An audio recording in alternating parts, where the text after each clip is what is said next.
خواتاتي وخوتي كي دايرين؟ لاباس عليكم؟ كنتمنى كاملين تكونوا بخير وعلى خير وصحه مزيانه ان شاء الله. وانتم كتشاهدوا معايا لا فيديو ديال اليوم. نشكر بزاف الناس اللي دخلوا عندي جداد، كنقول لهم مرحبا بكم قناتكم، وما تبخلوش عليا باللايكات وبالتعليقات يكونوا زوينين. اليوم ما جيتش ودي خاليه، جيت اختي وجبت معايا المملحات. اختي واحد المملحات اللي جاو خطيرين، جاو واعرين، جاو سيدوبو في الفرن، جاو فنين، وبعجينه وحده صيبت بها 4 ديال الشكيلات.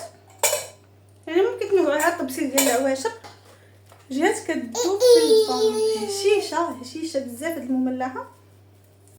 كنصحكم باش تجربوا هاد الوصفه لوليداتكم، اكيد غادي تعجبهم وتعجبكم حتى نتومايا. درت وحده مملحه وحده بالزراره، وحده بالزعتر درتها على شكل صغيور بحال زوم، والشكل الثالث درتو ديال الفرماج حمر. ما نقولش لكم المذاق جا خطير بزاف. المهم كنصحكم انكم تجربوا هاد العجينه هادي وهاد الشكيلات. المهم الشكل ممكن ديروا اللي بغيتو، المهم طبقوا الطريقه اللي درت لكم انا. جاو رطبين هشاشين فنين، شي حاجه اللي راقيه انك تحطيها في الطبله ديال نهار العواشر. في وقتي بالصحه والراحه. ويلا معايا باش نوريك المقادير وطريقه التحضير. غادي ندوز دابا باش نشارك معكم المقادير اللي غنحتاجو في هذه المملحات.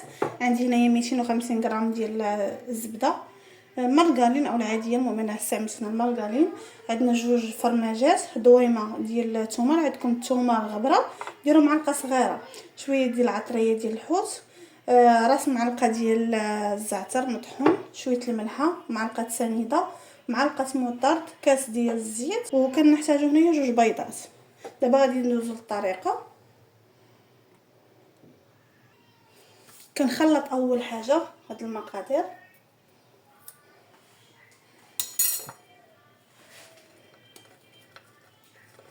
هنايا السنده علاش درتها على قبل باش يتحمر ليا ويجيني داك اللون زوين.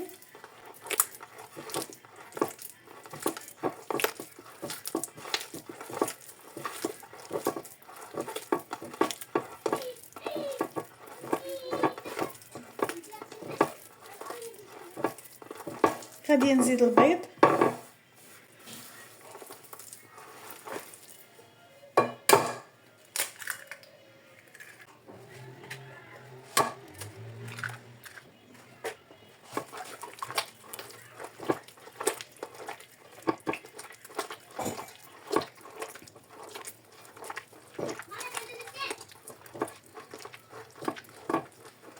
نضيفو الزيت،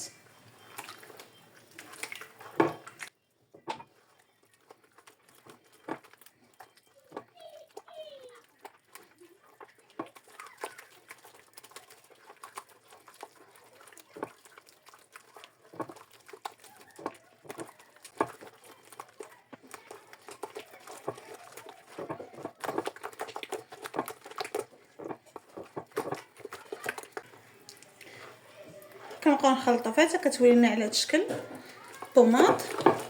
صافي دابا غادي نبدا ندير ليه الدقيق بشويه بشويه.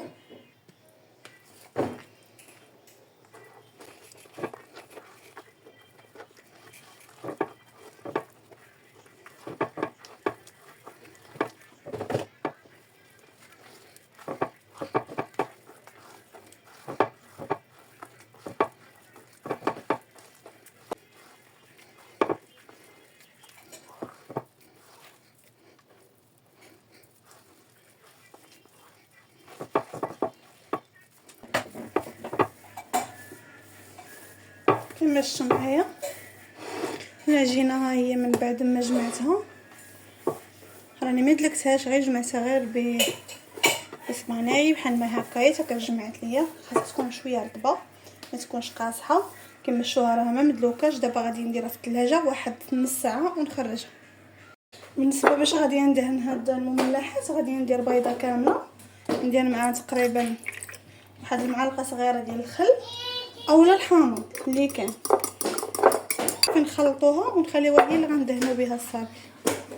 بالنسبه لطرق التزيين، المهم وحده غادي نقسمها على 3.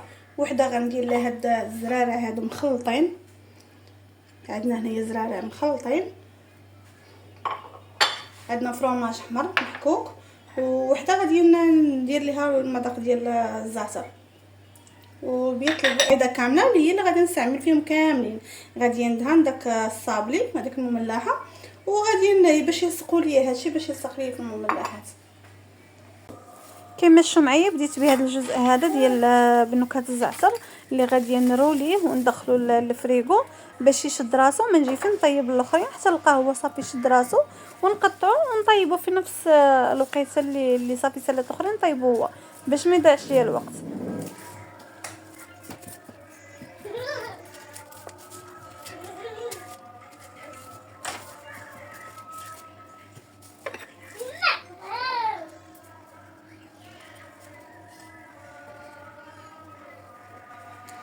كيف شفتوا معايا من بعد ما طلقتها رقيقه، خاصها تكون رقيقه باش غادي نروليها.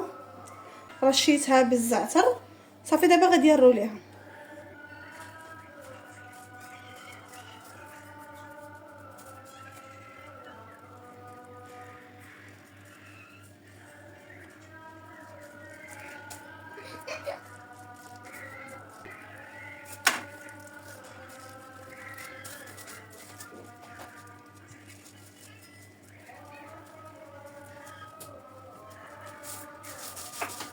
صافي دابا غنديرو في البلاطو ونديرو في الفريغو.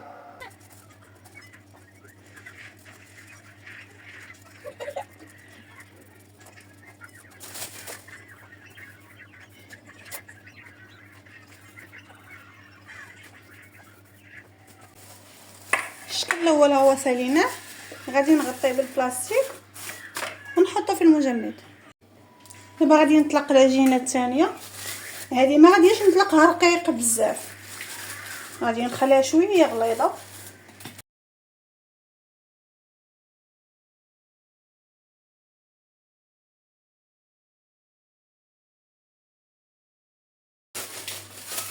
صافي دابا غادي نبدا نطبع باي مارشن بغيتو. المهم انا عندي هنايا الشكالات المهم اختاريت هادو اللي شويه صغار عندي. كما كتشوفوا انا درت هنايا شكل دائري، ممكن ديروا اي شكل بغيتو. صافي دابا غادي نهزهم نديرهم في اللاطه.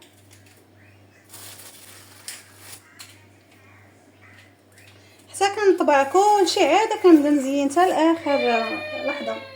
اللي شاطلينا ما غاديش ندوكو نهائيا، غادا غنجمعو بحال هكا.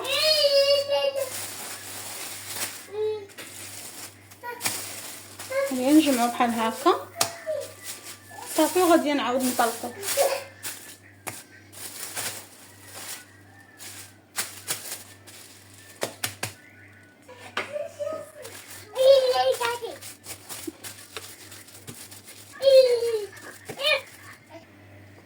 دابا غادي نستعمل هاد ديال النجيمه صغيور،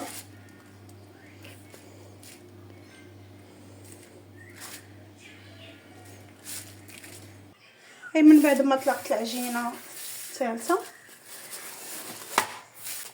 صافي دابا غادي ندير لها هاد الشكل هذا مثلث.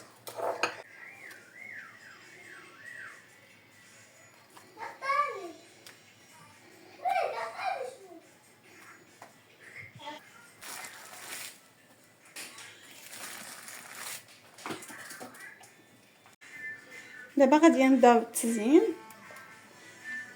البيضه اللي خلطنا قبيله مع شويه الخل كندهنوها شويه ماشي بزاف.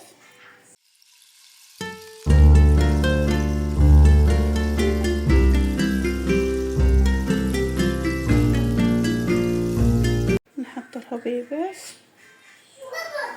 بالزريعه. هذا ممكن نشريهم مخلطين، ممكن نشريو كل حاجه بوحدها وتخلطوها لراسكم كما درت انا.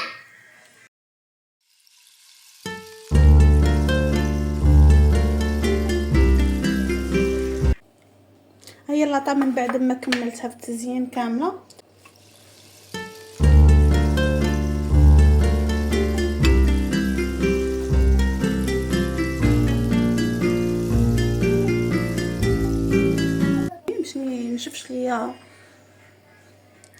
باش ما ينشفش ليا البيض. نديرو غير شويه، انا كثرت فيه هادي.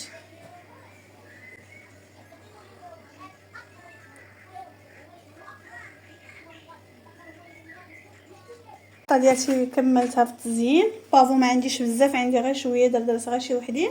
دابا غادي ندخلها الطابله عاد مهيله. الشكل الثالث هو ما خليتوش جمد بزاف، يعني غير شويه، حيت الا جمد بزاف غادي يتهرس لينا في التقطاع. دابا غادي ندوز باش نبدا نقطع فيه. صافي هنايا راه كاين راني بديت بالتقطاع، كنحيدو بيايا قاصحه صافي تنزرب عليها دغيا تنقطعها. قطعوها رقيقه.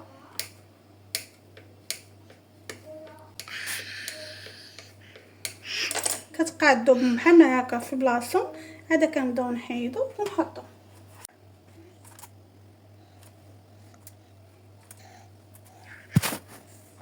الشكل الثالث هو قطعته صافي، كنتسنى باش ندخلو الفران. هذا اختي هو طبيسيلي من بعد الموجد، كيجي على هذا الشكل هذا. كنتمنى انك تجربيه لوليداتك في هاد العواشر هادي، شي حاجه اللي زوينه وبنينه وما نقولش لك كيدوب في الفم. عرفتي شنو هي كيدوب في الفم؟ يعني رطب رطب رطب رطب. هانتوما شتو ماشي من داك المملحات اللي قاصحين وشي ضروا في السنان، لا هادو جاو غزالين. كنصحكم انكم تجربوا هاد الطريقه اللي درت لكم انا، الطريقه اللي زوينه وسهله. انا شي ساعه ونص ديال المكانه اللي قديت فيها هادشي كامل، صافي طيبته وحطيته.